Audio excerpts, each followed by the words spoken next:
Tamil cinema நேயர்களுக்கு என்னுடைய அன்பு வணக்கம். வெல்கம் டு எம்டி திரை.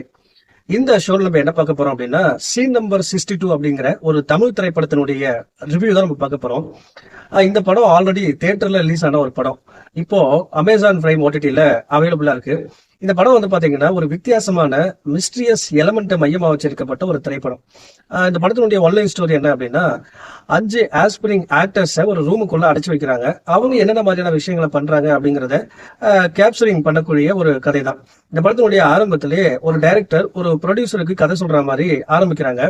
அப்போ அந்த கதையில 5 ஆஸ்பிரிங் ஆக்டர்ஸை ஆடிஷனுக்காக வர சொல்றாங்க. வர சொன்ன இடத்துல அந்த 5 பேரோடு சேர்த்து இன்னும் 2 பேரையும் சேர்த்து மொத்தமா 7 பேரை ஒரு ரூமுக்குள்ள அடைச்சு வைக்கிறாங்க.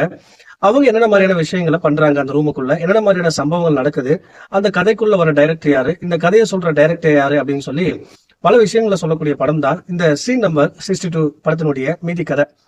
இந்த படத்தை பத்தி ஆலோசனை அப்படின்னா, இந்த படத்துல நான் லைக் பண்ண விஷயம் என்ன அப்படின்னா, மல்டி லேயர் எலமெண்ட் இந்த படத்துல கொண்டு வந்த விஷயம். குறிப்பா ஒரு கதைக்குள்ள ஒரு கதை நடக்குது. இந்த 2 கதையும் கனெக்ட் பண்ண விதம் இருக்கு இல்லையா, வேற லெவல்ல கனெக்ட் பண்ணிருப்பாங்க. ரொம்ப நீட்டாவே இருக்கும். அது மட்டும் இல்லாம இந்த படத்தினுடைய கதை ஒரு நான் லீனியர் கதையா, வித்தியாசமான கதையா போகும். குறிப்பா அந்த 5 பேருக்கு என்ன நடக்கும் அப்படிங்கிற விஷயம் ஒரு கட்டத்தில் நமக்கு தெரிஞ்சிடும். பட் அதற்கு பிறகு என்ன நடக்க போகுது அப்படிங்கிற மாதிரி கதையை கொண்டு போயிருப்பாங்க. அது ஒரு மாதிரி வித்தியாசமா ரொம்ப இன்ட்ரெஸ்டிங்கா இருந்துச்சு. அதுக்கப்புறம் வந்து பாத்தீங்கன்னா, இந்த படத்துல அந்த 5 பேருக்கு என்ன நடக்கும் அப்படிங்கிற விஷயத்த அந்த ரூமுக்குள்ள அடைச்சு வச்சதுக்கு அப்புறம் அது ஒரு பரபரப்பா கொண்டு போயிருப்பாங்க. அது ரொம்ப இன்ட்ரெஸ்டிங்கா இருந்துச்சு.